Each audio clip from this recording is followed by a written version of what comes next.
I'm Danielle, and welcome to This Enchanted House. So for a while I've kind of wanted to do something about media and movies and TV and aesthetic and how they use aesthetic to, you know, do some of the lifting in the storytelling.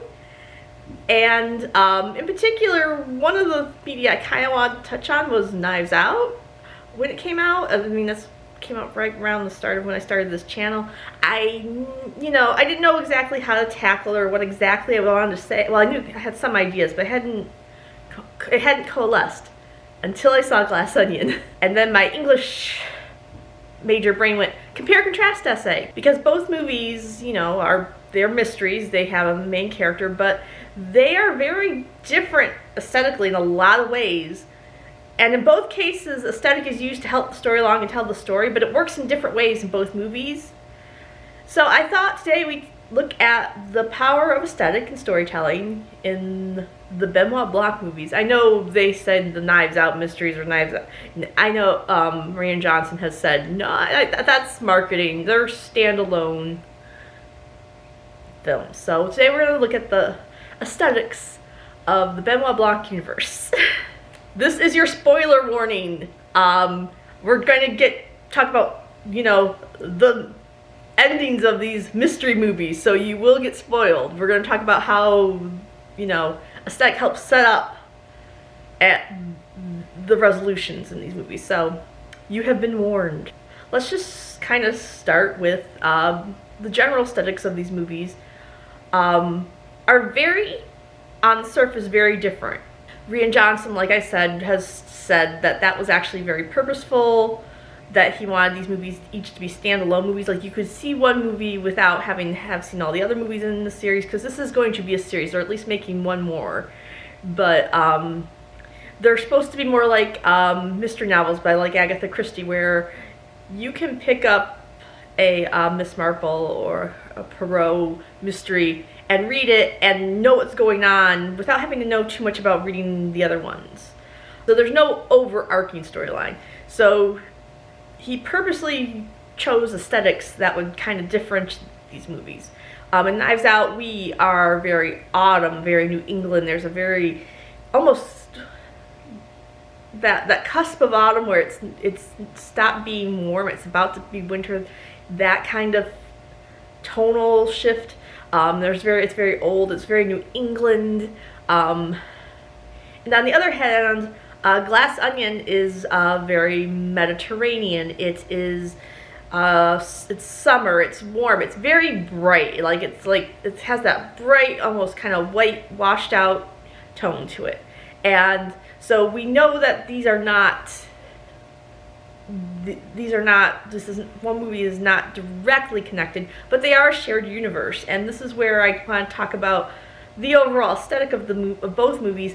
There's this sort of outrageous, over-the-topness to the settings in particular, but into these movies, into how the characters dress, and it's just a little bit fanciful, I guess, would be my word for it. Just to let you know, it's letting you know this is a story. You are in a story. It's not going for any kind of gritty realism.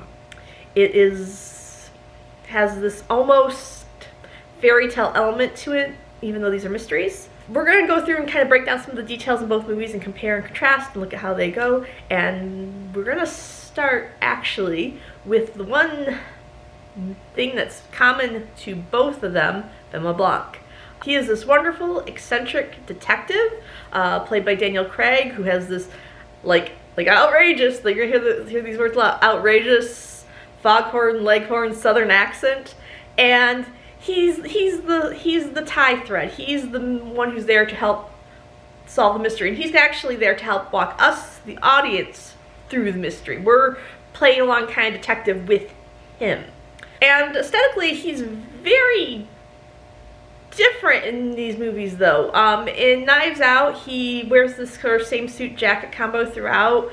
The through line being he's traveled from New York and he wasn't expecting to stay this long, and he just come to kind of check out this mystery on curiosity's sake.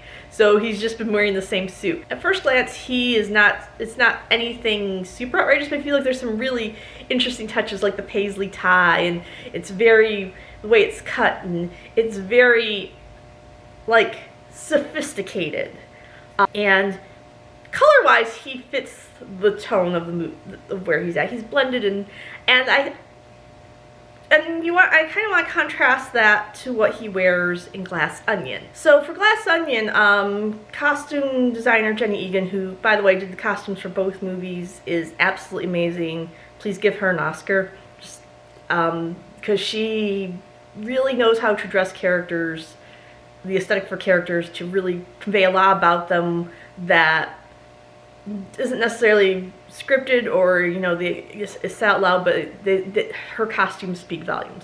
For Glass Onion, Jenny Egan's fashion influences included Jacques Tati. I'm hoping I pronounced it right. He is a French filmmaker.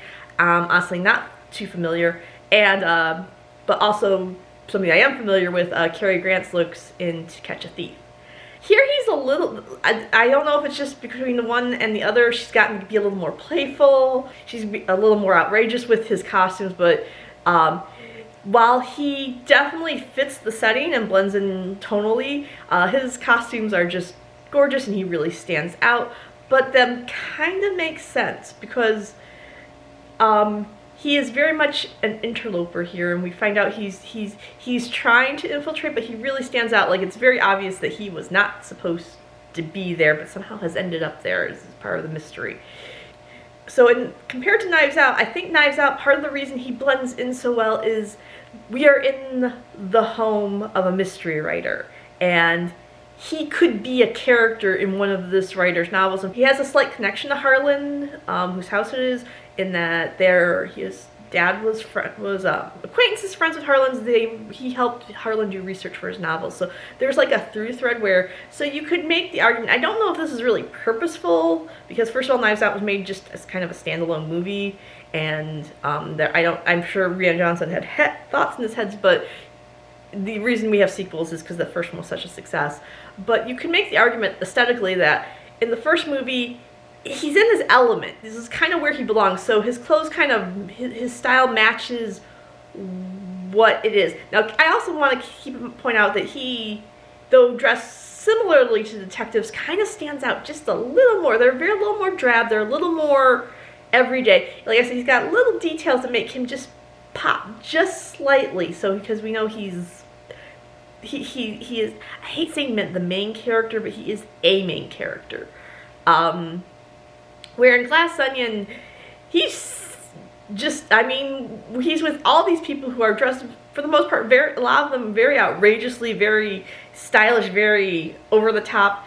Yet he still stands out because, he doesn't quite vibe with everything else. Even though tonally in terms of color, he matches. So it's this interesting way that the fashion really defines him in the setting, and also, expresses this wonderful personality. It's very eccentric. It's very not necessarily trying to fit in, but sometimes I guess there's very much an attention to detail in his clothing that reflects this attention to detail he has as a detective. He's very put together, but it's not necessarily in any kind of conventional way. There's something that he does to make it specifically to him, or I should say Jenny Egan does, because like I said, wonderful costume. Okay, so also this really cool kind of detail I caught while editing is that this transitional outfit he has, where they both have that sort of floral tie, and he's in the colors from Knives Out, but the stripes are more the swimsuit that he wears later on in the movie. I just thought this was just a cool little detail. We're going to keep going with another kind of commonality. They're two different characters, but they play the same role in both movies, and this is our real main characters, our person he's there to help. In Knives Out, that is Marta, and in Glass Onion, it is Helen. And it's really interesting that both characters are kind of dressed the same way.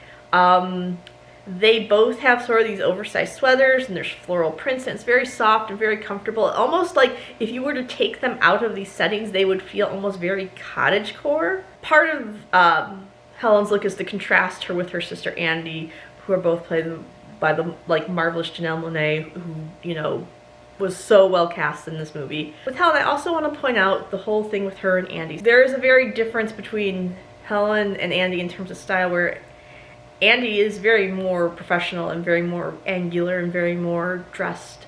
And the interesting thing is when Helen is portraying Andy, and one thing that people point out is that her part moves, which is a very nice clue. But the other clue is how Helen dresses as Andy. It is much softer than we actually see Andy ever dress. Now these clothes might actually be Andy's, but and it is in part because she's in Greece and she's wearing these summer clothes. But if you look, the really interesting dichotomy is the patterns on the dresses are very blocky and angular and have these these rich colors that we also see Andy wear. But the dresses themselves are very flowy and very loose and comfortable, which is kind of a line more with Helen's style.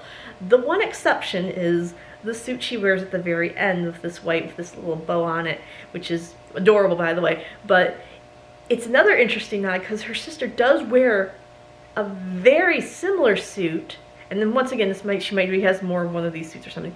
But the one her sister wears is gray, and it's when she's in court, and you know all her friends are turning against her. And when Helen wears it, it's at the very end where she, you know, has the big reveal and basically takes down all these people who went against her sister in court. So there's this very nice parallel between the clothing that they're wearing there. So the earlier clothing gives us a clue that maybe something else is going on with here and Andy really isn't Andy. But also then later on we have this great parallel with this very similar suit with this bow, where we have a dark version and a light version. The dark version's worn when the one sister is being defeated, and the other sister wears a white version, you know, as she's the White Knight. She's come to, you know, not, I guess save the, but, you know, get justice for her sister. And whereas in the case of Marta, who was played by the wonderful Anna de Armas, I'm hoping I'm saying that right, she's got this sort of dichotomy going on where she's part of the family, but not quite. There's this whole setup against the family, but that's the fact that she kind of wears these cozy sweaters, and this movie is called the Sweater Weather movie because like everyone's wearing these really cozy fall New England sweaters. She's wearing them too, but where the rest of the cast, they tend to either be browns or neutrals. Well, I'm going to get to the one kind of exception to this. She's wearing these very soft pinks, or there's this really lovely blue sweater she wears. And there's something very relatable about them. It's signaling to us that these are the people we're supposed to relate to. These are the people we're supposed to cheer on. They are, when we see them, they are, and they're comfortable, they're cozy, they're everyday. They're not this, I don't want to say they're not, I don't know, they're not outrageous over the top, but they've kind of been drawn into this world. They are they are also kind of outsiders. So like I said, in Marta's case, her sweaters tie her into the whole Thrombly clan. I hope it's Thrombly. Is it Thrombly or the whole Thrombly clan? I cannot say that name. Rather than go through every single character in the movie, I kind of want to talk about the casts have these sort of general aesthetics and where the outliers are and how those play and show different character relationships. So as we were talking about Knives Out, it's sweater weather, and like there's a lot of sweaters, there's a lot of fall, a lot of very neutral colors, very browns or dark blues. It creates a certain feel. There's some really, if there are pinks, they're usually very light pinks.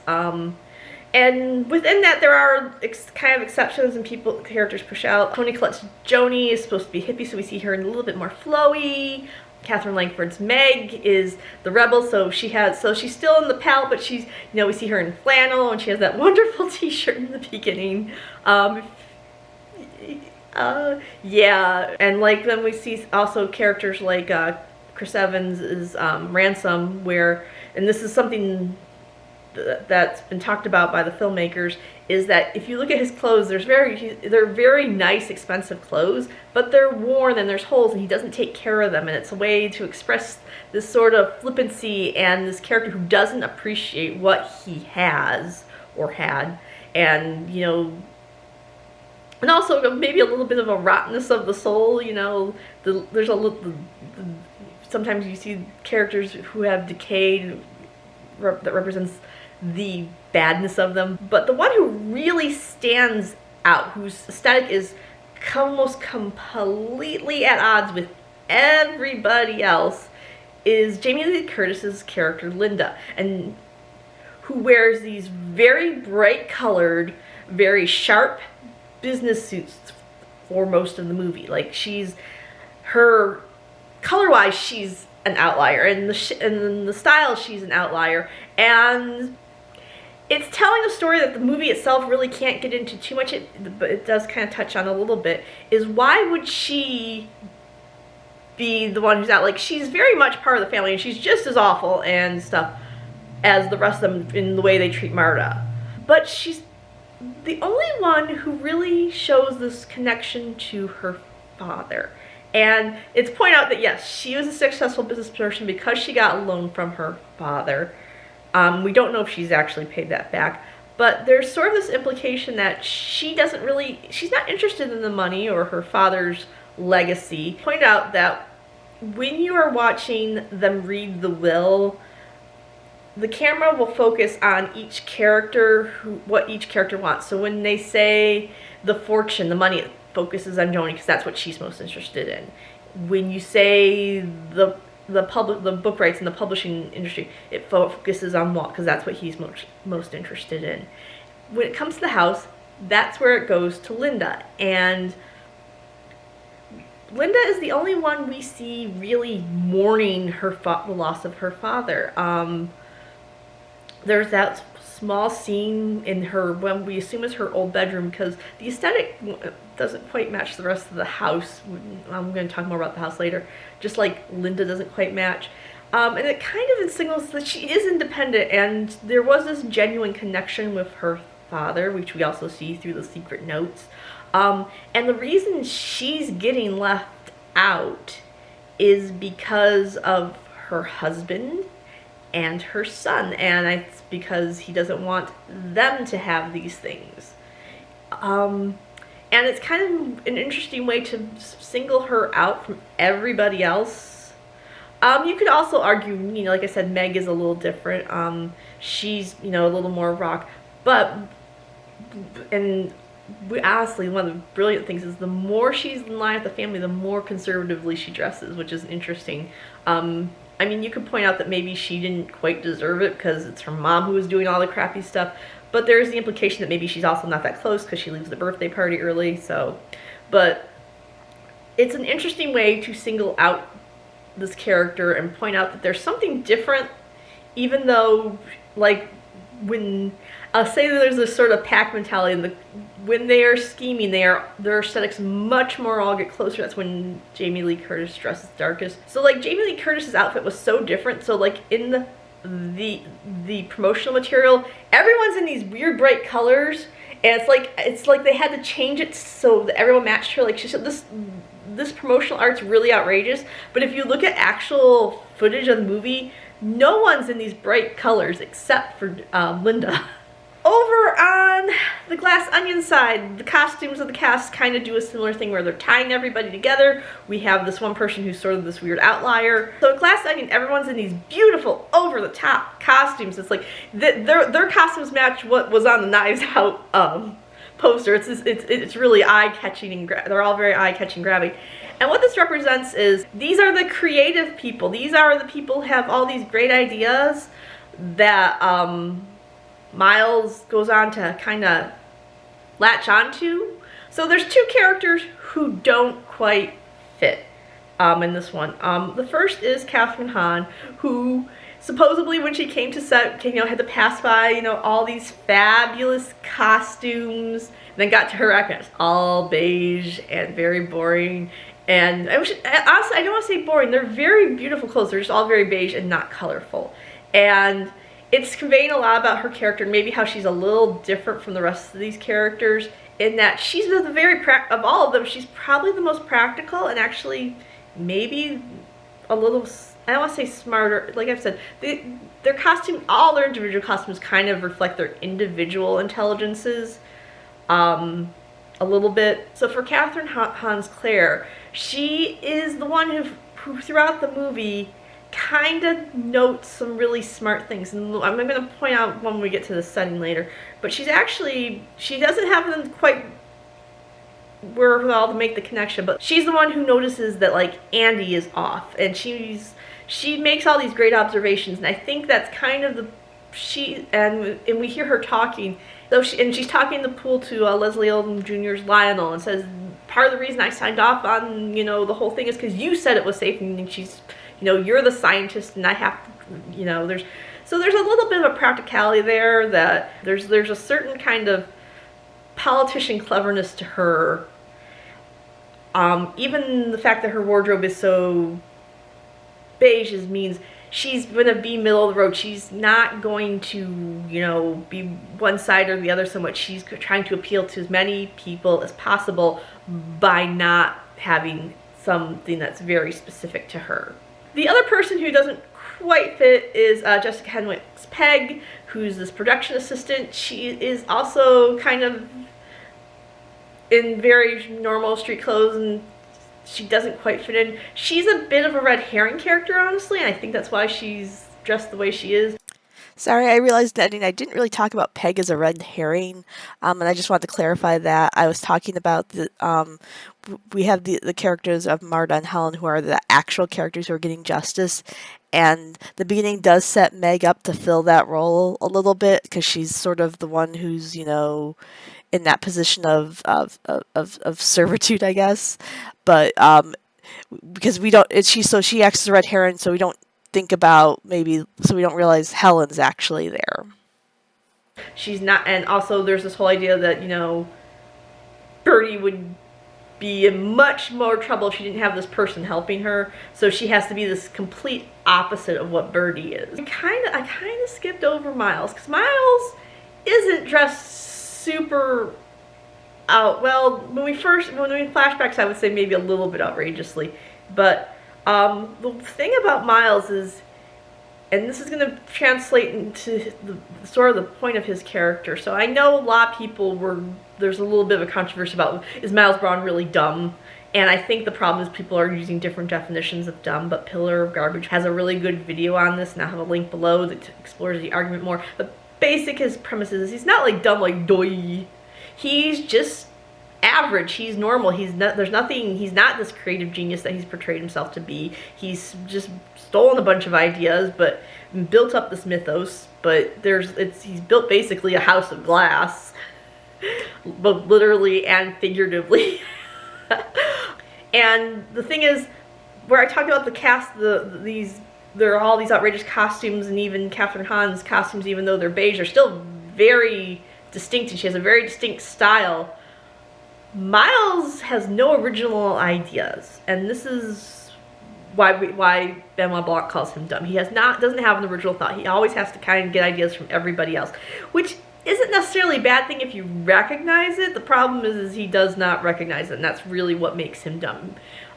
He doesn't actually realize his true talent was helping maybe get his friends started, and that he's better as a facilitator and someone who's in the background, someone say like, Peg.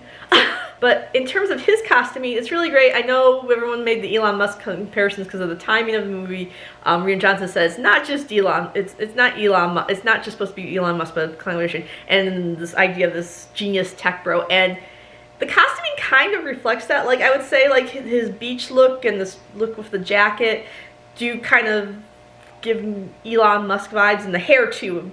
But he also later on is doing the sort of casual khakis and top that's very Mark Zuckerberg, and as people very much noted, he does the black turtleneck, the Steve Jobs, but it also is very much more Elizabeth Holmes, who was the whole Theranos scandal, and they even just like straight up copied these pictures of like these magazine pictures of the black turtleneck holding up their invention. It's like the same picture, and it's a wonderful costuming nod to the fact that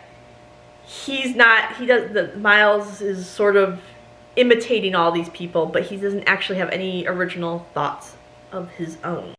Just realized I forgot also to mention Miles' Tom Cruise outfit at the beginning. Still not original, still something kind of stolen, I guess.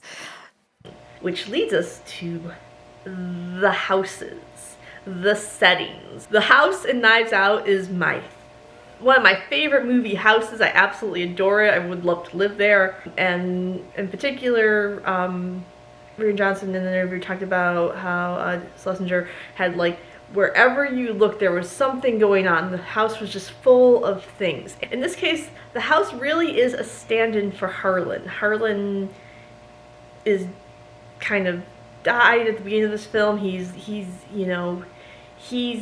this sort of ghost character, and the house is there to kind of represent him, and that's why they have that wonderful portrait that changes expression to kind of, depending on how he feels about what's going on. But the house itself is sort of like his expression of him. It is has a very personal aesthetic to it that represents what this man was and how creative he was, and all these neat little twists and turns in the architecture, like we see them going up the stairs. There's a secret passage. Also, as Noah Segan's trooper Wagner constantly points out, there's art that represents the different novels that he's written. There's physical representations of his books, and we're not sure if he's inspired by these things and that's what, is the impetus for novels, or if he wrote the novels and then specifically had these things made because these things were living in his head and he wanted to make them, like, come off the page into the real world. The house acts as an actual physical mind palace, which is this idea people have of, like, how to organize your thoughts and to remember things. It's a mental trick, but we have Harlan has actually made a physical mind palace that represents him. Everything in there is supposed to kind of represent his taste. It's very eccentric. It is a little gothic too, because he writes murder mysteries and he has to think of all these, like, murder plots and all kind of deal with the sort of darker side of humanity, and then we see that reflected, whether it be through things like taxidermy or weaponry, like the whole Knives Out circle thing, which is used brilliantly also to direct our attention as they're filming it. I'm not getting too much. I'm gonna get too much into the cinematography of it because that's not something I'm area of specialty. Rian Johnson did breakdowns of scenes for Vanity Fair for both movies, and I'll have links to those below, so if you want to check out what he's thinking about and how he places characters, that's also an aesthetic choice, but one I'm not going to get to here. But in terms of the setting, there is this idea that he uses the way the house is to frame up things, and there's different angles, and it's all these twists and turns. It's like a good mystery. So the house itself represents what a good mystery looks like. So if we contrast Harlan's house in Knives Out with Glass Onion in Glass Onion, which is Maya LeBron's estate, once again, the house is representing the character Miles Braun, and it tells us so much about him that just like the costuming does. So just like the Knives Out house, which is a real house, private residence, the Glass Onion was actually filmed on a real location called the Zoe, which is a really swanky private resort. In fact, the stars asked, "Hey, would you pay for us to stay there?" And the production was like, "Nope, too expensive, but you can do it yourself." And I guess none of them did, but it is this very high-end luxury resort in Greece. So if you compare pictures of the resort with how it looks in the movie, you'll see they've added a bunch of stuff. They've added all these extra plans. Of course, they've added the infamous Glass Onion, the title, and just and this kind of represents something about Miles, that he is very much a fake, and he's trying to go for this sort of future minimalist look, but he fails at every corner. When you look at everything, like his office, everything's just a little bit too much. There's too much of everything, and there's a little bit too much clutter for it to be truly minimalistic. It's all, he's like, I've got all this neat stuff. Look at all this neat stuff, because I'm a genius. I have all this neat stuff. But stylistically, it becomes cluttered. It becomes incoherent. The one thing in his office, like those chairs and that desk are so like clear furniture is like a staple of the futuristic, sleek, modern, but the furniture they actually use has all this like going on. It's like very busy and very like heavy, and maybe if it was the only thing in the room, but then we've got, you know, his glass onion thing, and he's got his sculpture, and he's got his car, and he's got all this stuff, and it's more about the accumulation of stuff. The aesthetic is I don't actually understand how aesthetic works. You know, there's shiny and futuristic, but then I've got like his art gallery, you know, those glass sculptures, one or two would be, but then he's got like a ton of them.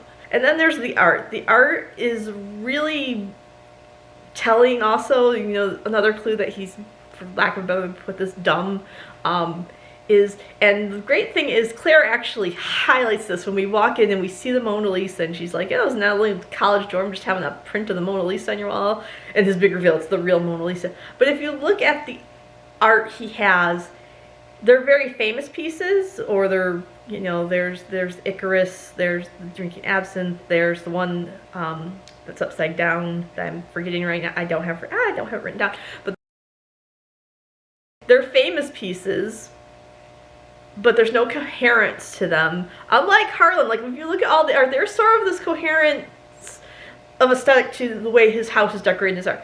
There is no coherence to anything in Miles' house because he's just taking ideas. He's just, you know, he has no idea what is cool, what's really cool or genuine or authentic. He's just like, people have said this is good, so I'm gonna have it. And that's why he has the Mona Lisa. The house is a way, even before all the reveals, to let us know Miles isn't a genius. Miles is, you know, he's plagiarizing, he's stealing ideas, he has no idea what is actually good. He just, you know, he has to go by what people say is good, which is the whole problem with the Clear thing is this guy sold him on it, but he doesn't have the ability to judge whether this was actually a good idea or not. He has to rely on someone else's opinion. The houses are very different, but they reflect their characters so well, and in such a different way. Whereas Harlan's house is very much, like I said, it's a reflection of his mind. It's this very, it's very, where it is a little chaotic in the sense that there's a lot going on. It all fits together. It all makes sense. There's a rhythm to it. It all is aesthetically in the same kind of sphere. Has this very old Gothic-y feel to it.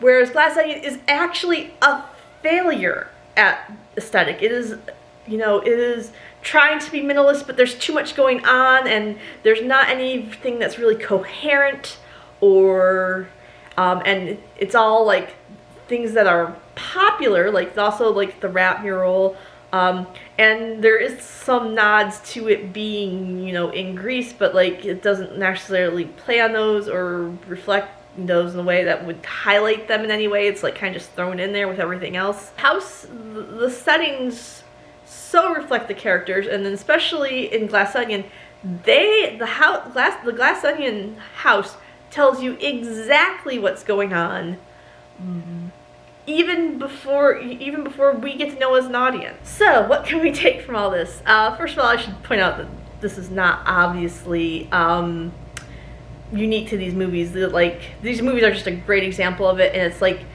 they're two movies that share enough in common that can do this kind of compare and contrast and show how aesthetic can work differently but convey sort of the same messages. The thing to take away here is that aesthetic, as I always talk about, is a language, and Rian Johnson is one of those people who has used this language beautifully. Him and his production teams on both movies have used this language beautifully to help tell the story, to enhance the story, to tell us things about the story that aren't necessarily apparent on the surface level. So we are getting into some very English major, why are the curtains blue area when we talk about aesthetic. But there's reasons we do that. We don't just communicate through words, we communicate through action, and we visual, sound, all these things can help communicate ideas. As personal aesthetics, I think that the lesson here is that a personal aesthetic should express who you are. And we very clearly see that in the two houses, where Harlan has a house that generally expresses who he is as a person, as this mystery writer with this sort of dark, gothic sense of humor, who's very, in some ways very traditional, but very eccentric, as opposed to Miles, who doesn't have any original ideas of his own, who doesn't have any kind of personal sense of what he is other than defining himself by what other people think is good. And when you're developing your own personal aesthetic, just, you know, if you like it, then it's you, and don't worry what other people think. And yeah, Knives Out and Glass Onion, great movies. I'm assuming you've seen them if you're with me at this point, but if you haven't, you should go see them, obviously. I'd love to hear you guys' thoughts below. I'll have lots of links to some of the things I referenced. I'd love to hear what you thought of the movies, what you thought of the aesthetics. Are there any movies, aesthetics that you just love, and, you know, how really have influenced your aesthetic? I'd love to hear that below too. And if you just want to say hi, you know, comments below. I'd love to hear from you guys. I'd also love to catch up with you guys on social media. I have links to my Instagram and Facebook below. If you liked what we did here today, please, you know, give me a like. If you like what you see here, go check out some of my other videos. I do book reviews, aesthetics, cottagecore, all sorts of fun stuff here. And if it seems like your cup of tea, you're welcome to the tea party. And you can subscribe so you can always catch up with the latest and the greatest. I hope you guys have an enchanted day, and I'll see you guys next time. Bye!